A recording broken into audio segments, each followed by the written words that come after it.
Bismillah, Assalamualaikum warahmatullahi wabarakatuh. Salam sejahtera untuk kita semua. Adik-adikku sekalian, saya Andi Sudimas Sulaiman, Gubernur Sulawesi Selatan, mengucapkan selamat datang dalam program Smart School Dinas Pendidikan Provinsi Sulawesi Selatan. Hari ini adik-adik sekalian akan mengikuti pembelajaran hybrid dalam program Smart School. Aplikasi Smart School adalah sebuah pendekatan dengan tetap mengedepankan sebuah pendidikan dengan digital approaching, untuk kemudian mengedepankan kualitas dan mutu pendidikan yang diterima siswa secara seragam di seluruh wilayah Sulawesi Selatan, termasuk di pelosok-pelosok. Program ini bukan hanya memberikan kepada adik-adik sekalian pengalaman belajar yang baru, namun juga memberikan fasilitas kebutuhan dengan fitur bermanfaat seperti rekaman video pembelajaran yang dapat diulang, trik-trik penyelesaian soal, ujian-ujian, serta sarana konsultasi pembelajaran dari guru-guru terbaik di Sulawesi Selatan. Sering-sering mengakses aplikasi Smart School melalui gawai yang adik-adik sekalian miliki di setiap kesempatan yang dimiliki.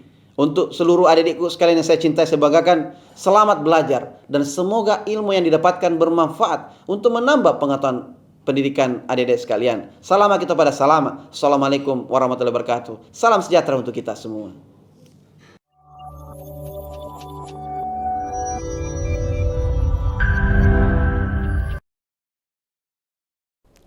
Bismillahirrahmanirrahim. Assalamualaikum warahmatullahi wabarakatuh.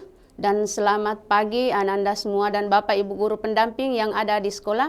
Bagaimana kabarnya hari ini? Semoga kita semua selalu dalam keadaan sehat walafiat. Bertemu lagi dengan saya Suhartina SPD pada pembelajaran skolastik dengan materi penalaran umum, yaitu bagian penalaran analitik. Anda semua, sebelum kita mulai pembelajaran, marilah kita berdoa semoga apa yang kita pelajari nanti mendapat keberkahan dari Allah Subhanahu wa taala. Berdoa dimulai. Doa selesai. Baik, mari kita menyaksikan pembelajaran berikutnya.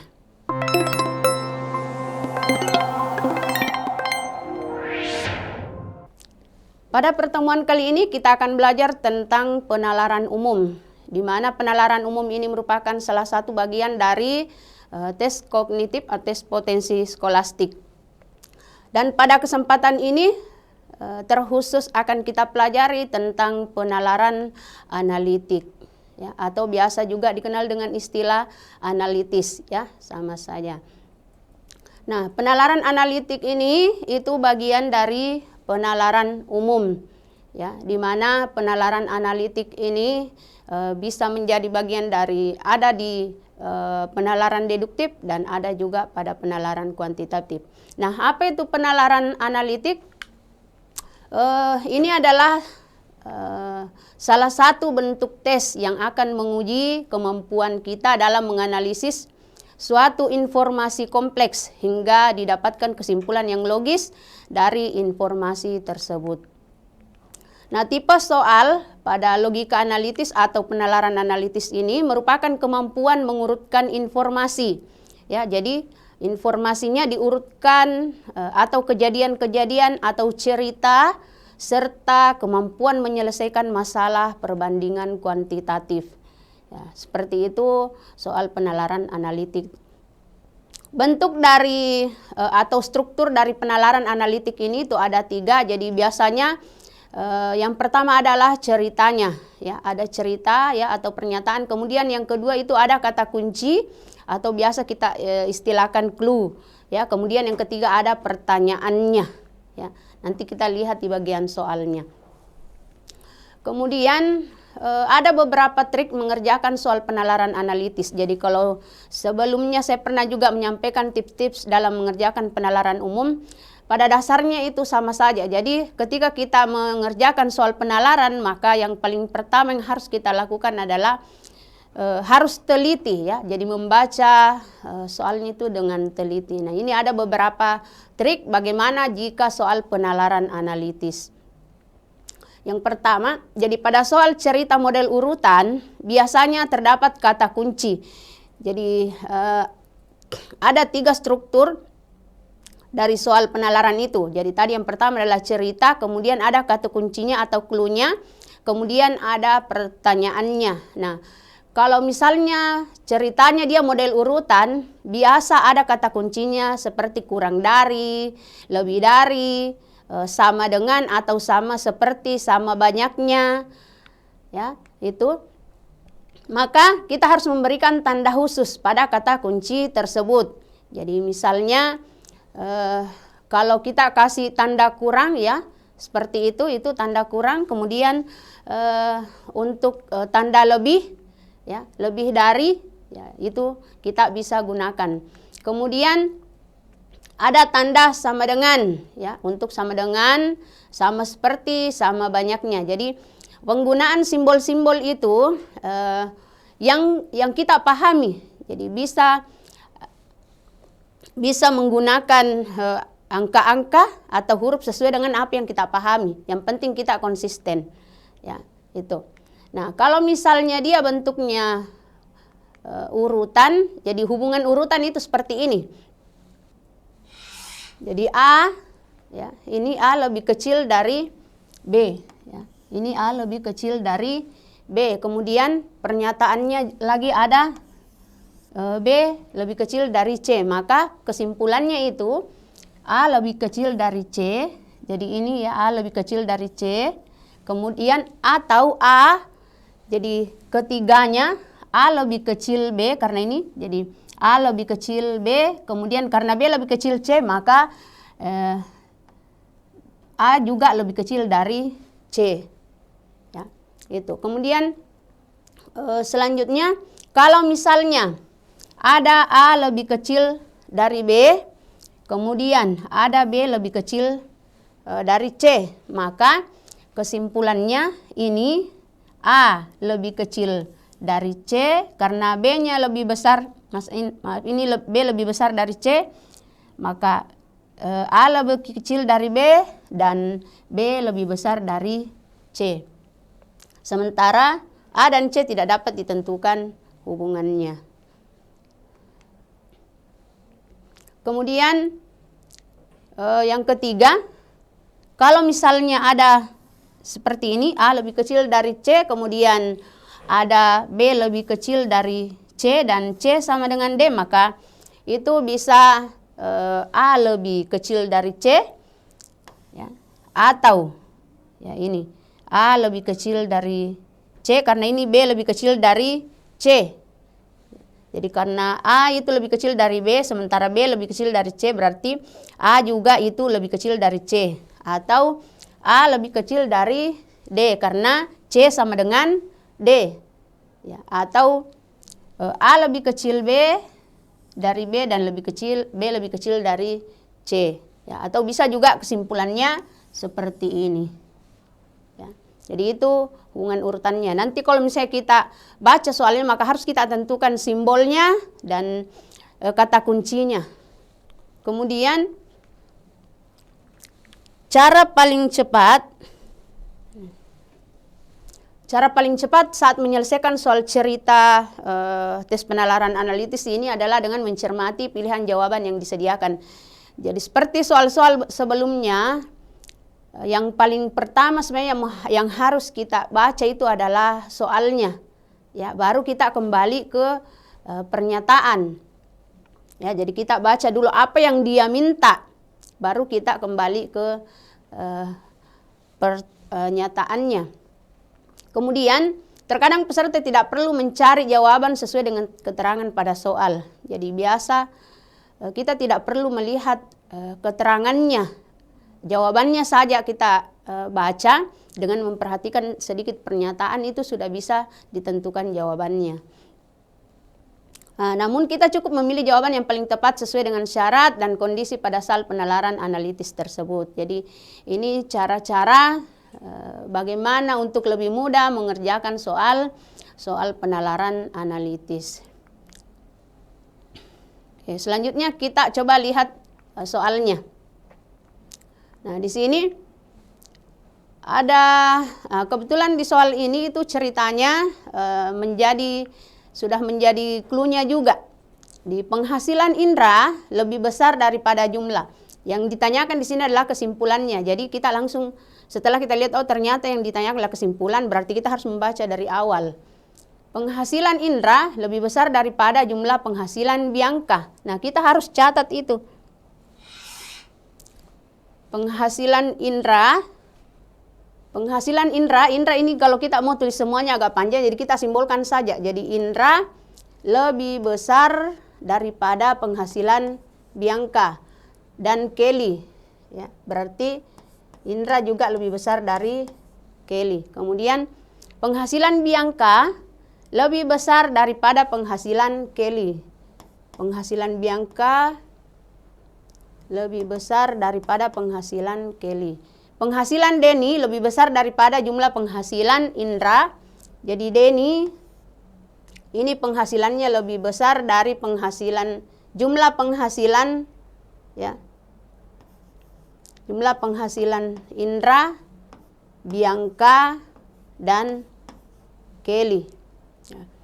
Kita lihat kesimpulannya. Jadi ini bisa kita satukan dulu.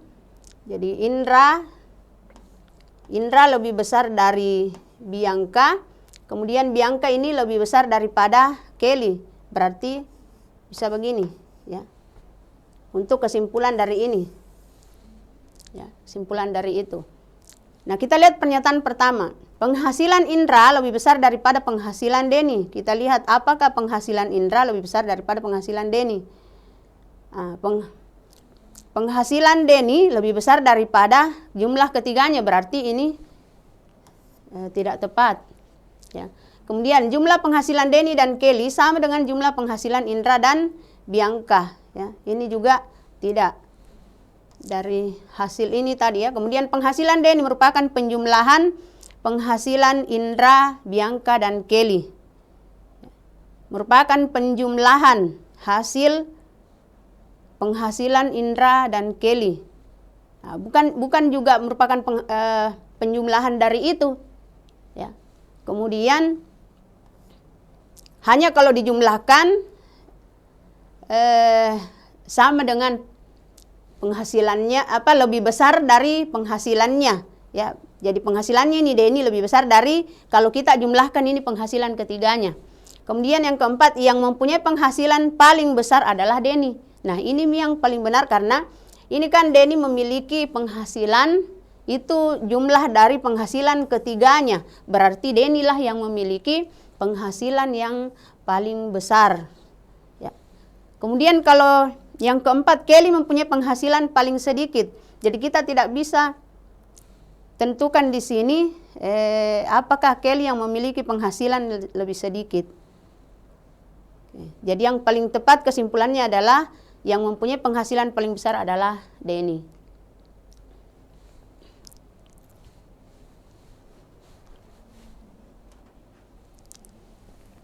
Kemudian contoh soal yang kedua. Urutan laju pertumbuhan ekonomi negara maju di benua X adalah sebagai berikut. Yang ditanyakan urutan negara dari yang memiliki nilai laju pertumbuhan terendah. Berarti yang mau kita tahu ini dari terendah ke tertinggi. Nah, negara A lebih tinggi dari negara I. Jadi A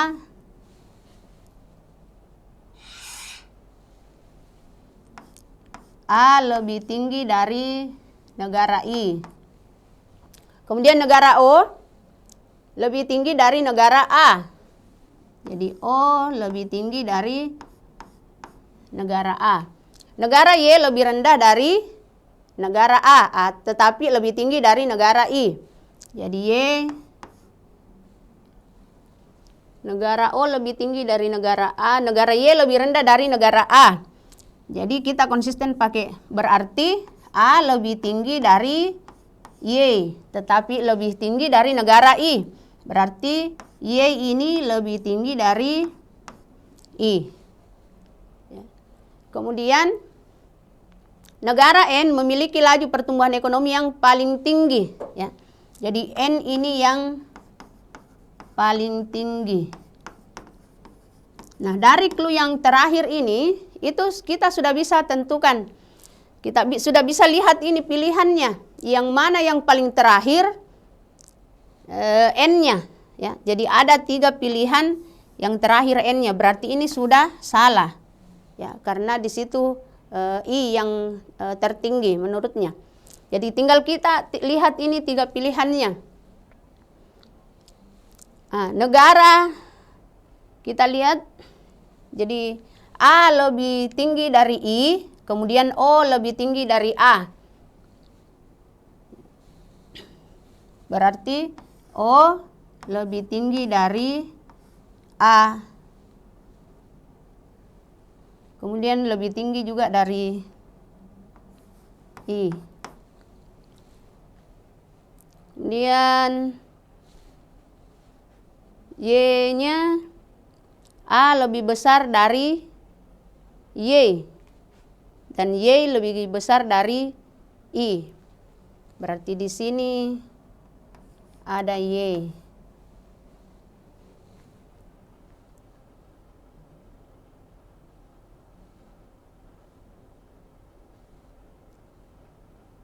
Oke.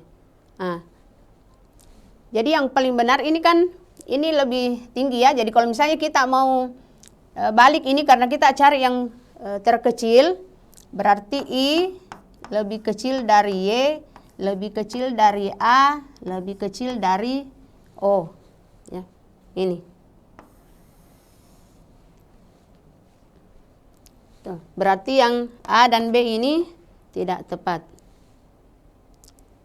Oke, jadi seperti itu mengerjakan soal penalaran. Memang harus, kalau soal analitis ini memang harus kita menulis ya, karena tidak bisa langsung terekam, karena harus memang kita perhatikan hubungan-hubungannya dari urutan-urutan itu ya.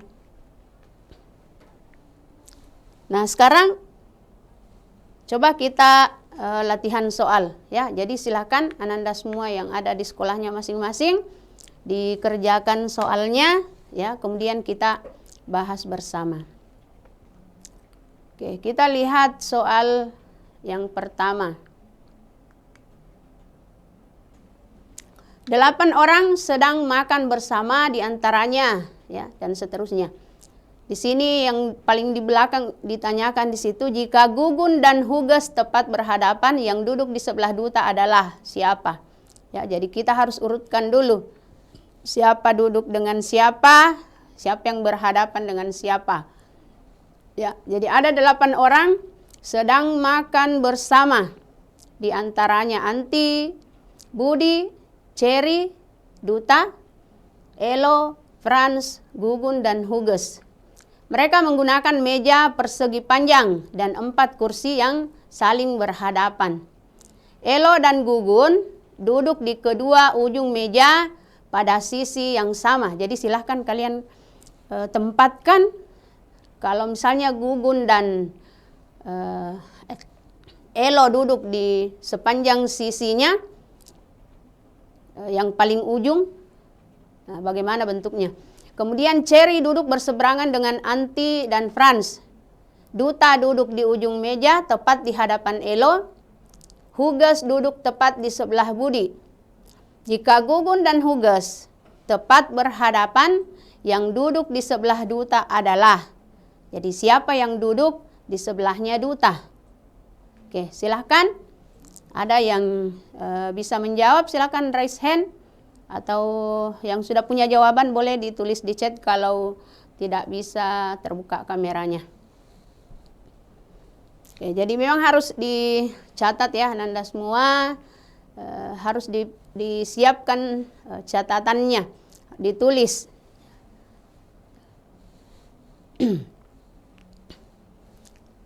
Nah, jadi ada 8 orang. Oke.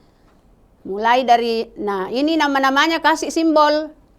Kira-kira kalau Anti dan seterusnya itu mau kasih simbol apa? Yang penting konsisten sampai akhir. Oke, ada yang bisa menjawab? Silahkan raise hand.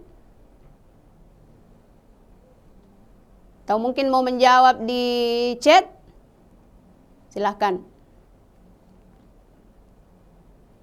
Ya, sudah ada beberapa tadi sekolah ya yang hadir, jadi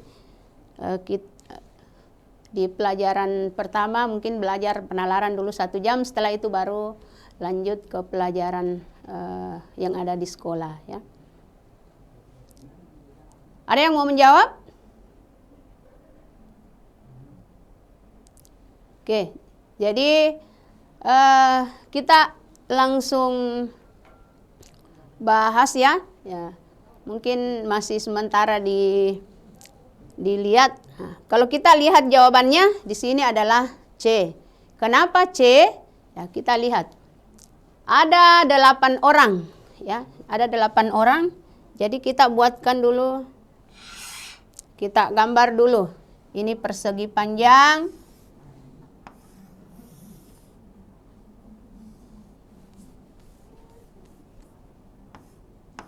Meja persegi panjang, ya.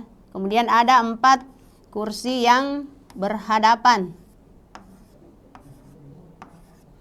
Nah, yang pertama, Elo dan Gugun duduk di kedua ujung meja pada sisi yang sama, ya. Jadi ujung meja pada sisi yang sama, berarti Elo di sini, Gugun, ya. Kemudian Cherry duduk berseberangan dengan Anti dan Franz. Nah, untuk pernyataan ini, jadi Cherry duduk berseberangan Anti dan Franz. Kita belum bisa tentukan di mana mereka tempatnya. Nah, kita lanjut dulu ke pernyataan berikutnya. Duta duduk di ujung meja tepat di hadapan Elo. Ya, jadi di sini Elo, berarti di sini Duta karena dia berhadapan tepat di depannya Elo. Kemudian Hugas duduk tepat di sebelahnya Budi. Nah, ini juga belum bisa kita tentukan karena belum ditahu Budi tempatnya di mana. Kemudian lanjut. Jadi kita tandai saja Hugas dan Budi. Jika Gugun dan Hugas tepat berhadapan, jika Gugun, jadi ini Gugun, kemudian Hugas di depannya. Tepat berhadapan. Yang duduk di sebelah Duta, tadi ada Hugas duduk tepat di sebelah Budi. Ya. Jadi Hugas duduk tepat di sebelah Budi, berarti Budi di sini. Ya, Budi di situ. Kemudian kita kembali ke pernyataan yang sebelumnya tadi. Cherry duduk berseberangan dengan Anti dan Franz. Cherry duduk berseberangan, berarti di sini Cherry, di sini Anti dan Franz, ya, itu seperti itu. Maka yang duduk di sebelahnya Duta adalah Cherry, ya.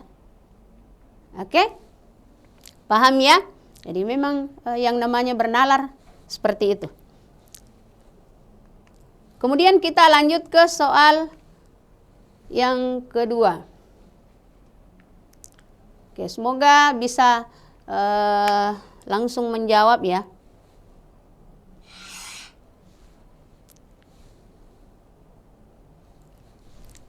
Nah, ini soal yang kedua. Pertanyaannya, jika ibu sudah membeli telur, maka setelahnya ibu akan membeli apa? Jadi secara berurutan, ini urutan lagi. Ya.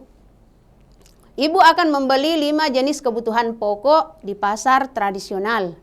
Letak kios setiap penjual berurutan. Ya. Jadi ini berurutan ya. Berurutan satu arah ya, jadi berurutan 1, 2, 3, 4, 5 dari kios 1 sampai 5 sebagai berikut. Nah, penjual beras memiliki alat penggilingan tepung yang bersuara bising sehingga berada di kios paling ujung. Kemudian kios penjual ayam dan penjual buah selalu berdekatan. Penjual sayur ingin berada di urutan nomor 1. Penjual telur tidak suka mendengar suara bising. Sebagian besar pembeli sayur langsung membeli telur. Oke, silakan. Kira-kira setelah membeli telur, apa lagi yang dibeli ibu? Oke? Oke, jadi tadi sudah ada yang menjawab A. Oke, ada lagi dari SMA 2 Lutim menjawab A. Ya, coba kita lihat apakah betul A jawabannya. Oke. Penjual beras memiliki alat penggilingan tepung yang bersuara bising sehingga berada di kios paling ujung. Paling ujung berarti dia yang paling di belakang. Ya, jadi kalau kita tulis berarti di sini penjual beras. Ya. Kemudian, jadi ini beras itu di ujung. kios penjual ayam dan penjual buah selalu berdekatan. Jadi penjual ayam, jadi ini ayam dan buah ini selalu berdekatan. Kemudian penjual sayur ingin berada di urutan nomor 1. Ya, berarti di sini sayur. Ya, dia berada di urutan nomor 1. Penjual telur tidak suka mendengar suara bising. Berarti penjual telur ini harus jauh dari penjual beras. Ya. Kemudian sebagian besar pembeli sayur langsung membeli telur. Nah, berarti sayur dan telur ini berdekatan. Karena kalau sudah beli sayur, maka dia langsung membeli telur. Nah, pertanyaannya, jika ibu sudah membeli telur, maka setelahnya itu ibu akan membeli apa? Nah, tadi yang pertama adalah sayur.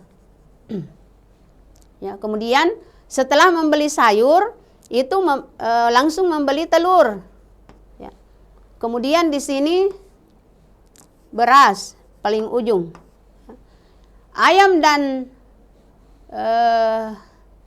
penjual buah itu selalu berdekatan. Jadi di sini ayam, di sini buah. Nah, ini bisa juga buah dulu baru ayam, ya, karena tidak ada dipastikan bahwa ayam dulu baru buah. Jadi bisa di sini ayam dulu baru buah. Nah, pertanyaannya kalau sudah beli telur, apa lagi yang dia beli? Nah, di sini ada ayam, buah dan beras. Nah, sesuai dengan urutannya ini. Berarti ini yang paling tepat. Ya, betul. Jawabannya semua betul. Nah, kenapa bukan B? Nah, B ini kan sudah jelas karena ini yang pertama sayur. Kemudian kalau ini juga salah karena di sini harusnya sayur, ya. Nah, ini betul yang iya, harusnya ini yang pertama setelah telur. Kemudian ayam dan buah, nah ini hanya 2 saja. Yang masih ada 1 yang belum terbeli. Oke. Selanjutnya soal ketiga.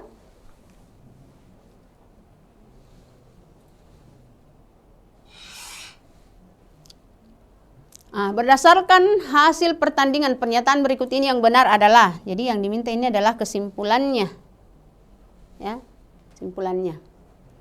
Pada turnamen badminton badminton antar kelas terdapat 4 tim yang bertanding, yakni 10-1, 10-2, 10-3 dan 10-4. Setiap tim saling bertemu 1 kali dalam setiap pertandingan. Tim yang menang, seri dan kalah berturut-turut mendapatkan nilai 2, 1 dan 0. Hasil pertandingan menunjukkan bahwa tim 10-1 menang 2 kali dan tidak pernah kalah. Tim 10-2 menang sekali dan seri 2 kali. Kemudian tim 10-3 kalah 2 kali dan tidak pernah menang. Dan tim 10-4 tidak pernah seri. Berdasarkan hasil pertandingan, pernyataan berikut ini yang benar adalah yang mana? Apakah yang berdasarkan urutan juara 10-1 dulu, 10-2, 10-3, 10-4, atau 10-1 dulu, kemudian 10-2, 10-4, 10-3? Atau nilai tim 10-2 lebih rendah dari nilai 10-3? Atau tim 10-3 merupakan juara ketiga? Atau 10-1 merupakan juara kedua? Oke, silahkan.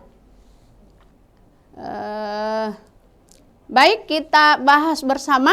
Ya, tadi sudah banyak yang menjawab di chat. Semua katanya menjawab B. Ya, wow, keren semua. Jawab B, kita lihat jawabannya di sini. Masya Allah, berarti semua sudah paham tentang soal-soal seperti ini. Sudah sering berlatih berarti ya. Nah, kenapa B? Ya, kalau kita lihat seperti ini kan kita bagaimana caranya ya kita bisa dapat B. Nah, kita lihat dulu.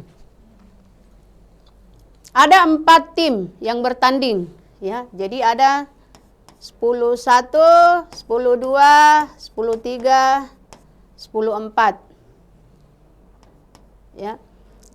Setiap tim saling bertemu 1 kali. Berarti kalau ini semua baku adu, 1 tim itu bertanding 3 kali ya. Jadi 10-1 melawan 10-2, lawan 10-3 melawan 10-4. Berarti pertandingannya 1 tim itu 3 kali bertanding. Kemudian nilainya kalau menang 1, jadi kita buatkan kolom supaya lebih mudah.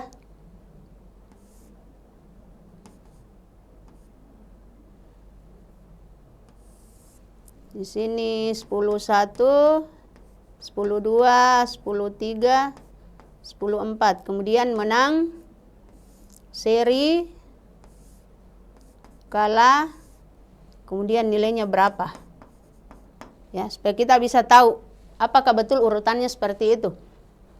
10-1, ya, hasil pertandingan menunjukkan bahwa tim 10-1 menang 2 kali dan tidak pernah kalah. Ya, berarti menang 2 kali, tidak pernah kalah. Berarti 1 kali seri. Ya. Kenapa? Karena kan pertandingannya semua 3 kali.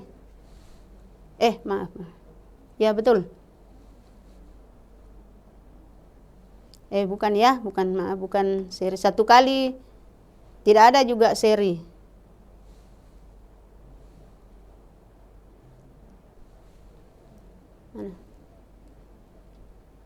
Tim ada 1 kali seri. Tim 10-2 menang sekali dan seri 2 kali. 10-2 menang 1 kali, seri 2 kali, berarti tidak ada kalahnya. Kemudian tim 10-3 kalah 2 kali. Kalah 2 kali. Ini. 10-3 kalah 2 kali. Dan tidak pernah menang. Ya, tidak pernah menang berarti ada seri 1 kali. Kemudian 10-4 tidak pernah seri. Ya. 10-4 tidak pernah seri. Nah, kita belum tahu berapa menangnya, berapa kalahnya. Ya, karena tidak jelas di situ. Nah, bagaimana cara kita tahu? Ini kan setiap pertandingan satu tim itu 3 kali bertanding dan ada 4 kelas, berarti ada 4 yang menang, 4 seri dan 4 juga kalah. Nah, kita lihat di kolom menang, ini baru 3. Baru 3 berarti dia menang 1 kali. Kemudian di seri ini sudah 4 dan di kalah baru 2, berarti dia kalah 2 kali. Nah, nilainya kalau menang itu 2, kalau seri itu 1, kalah itu 0. Nah, 10-1 2 kali menang, berarti 2 kali 2 4, tambah seri 1 berarti 5. Kemudian 10-2 1 menang berarti 2, kemudian 2 serinya jadinya semua 4.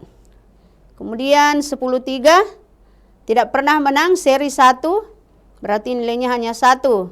Kemudian 10-4 1 menangnya, berarti ada nilainya 2, kemudian kalah 2, berarti dia poinnya 2.